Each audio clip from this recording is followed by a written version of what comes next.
Welcome to the Big Four Accounting Firms podcast, brought to you by bigfouraccountingfirms.com. If you enjoy our show, don't forget to help us out by subscribing to this podcast, sharing it with a friend, and providing us with a review on iTunes. Check out the show notes below for the link. Thanks, and enjoy the show.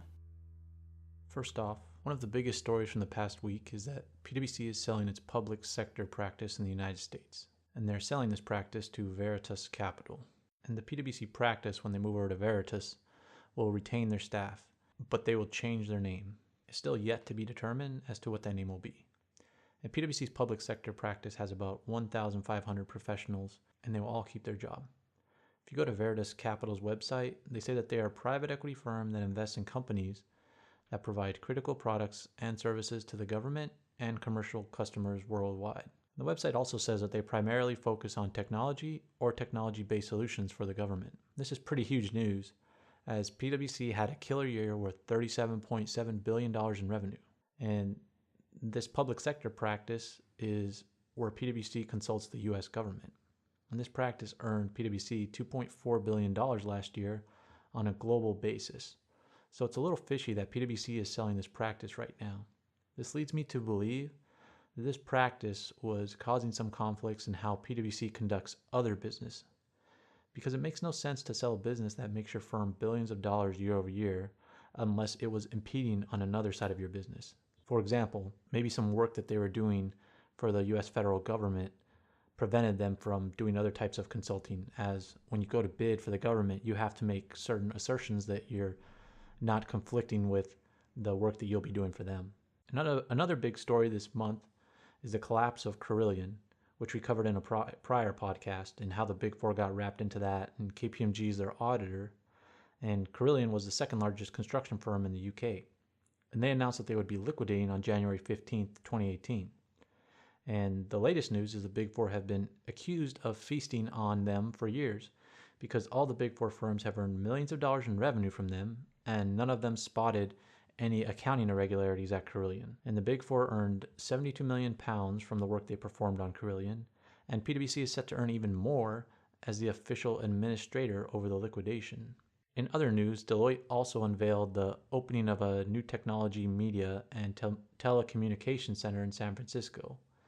And this center will help clients identify the right strategies as technology-driven business models change the business landscape. And this TMT Center, as they're calling it, will help organizations adopt new digital business models to compete against digital disruptors.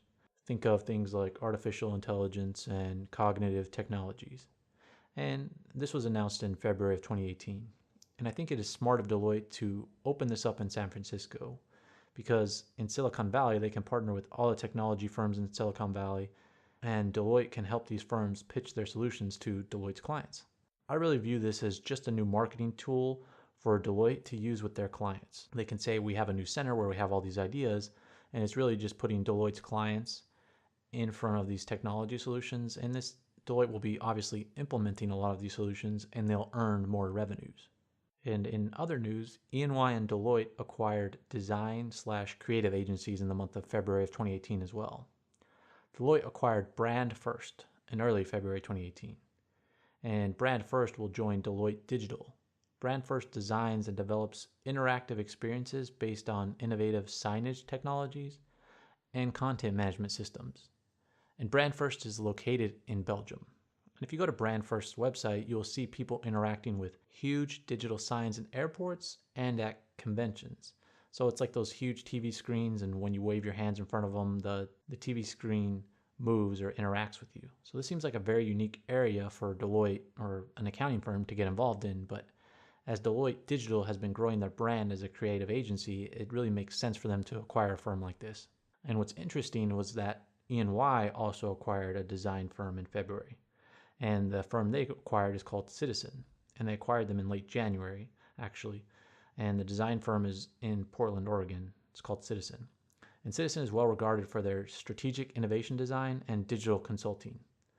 And this acquisition is really seen as helping E&Y build out their West Coast consulting practice. I think E&Y is looking at what Deloitte and the other firms are doing in this space, and they're a late starter, but at least they're getting a start here.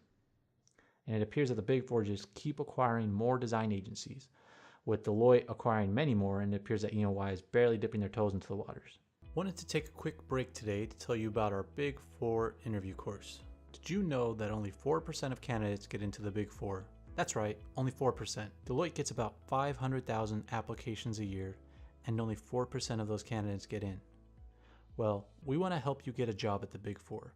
We want to help you be part of that 4% by preparing you for your Big Four interview, and we think we can do this with our Big Four interview course. Our Big Four interview course provides you with all the important things that you need to do to prep for your Big Four interview. This includes research on all the Big Four that's prepared for you, and also guidance on how to conduct more specific research on the firm and practice you'll be interviewing with. We also walk you through interview questions and how to answer those interview questions the way the Big Four professionals will want them to be answered, among other valuable insights into the Big Four. And if that isn't enough, we offer a PDF of 100 additional Big Four interview questions and a Big Four resume template. You've invested in your accounting education, and you invest in your accounting exam, whether that's a CPA exam or another course. So why not invest in a Big Four interview course to help you nail the Big Four interview? Check out the link to the Big Four interview course in the show notes to learn more. We appreciate your help in growing this podcast so we can continue to bring you the best Big Four content possible. You could help us out by providing a review on iTunes, sending us an email with your comments, and don't forget to share with your friends. There's a link below in the show notes. That's our show for today. Thanks for listening and have a great day.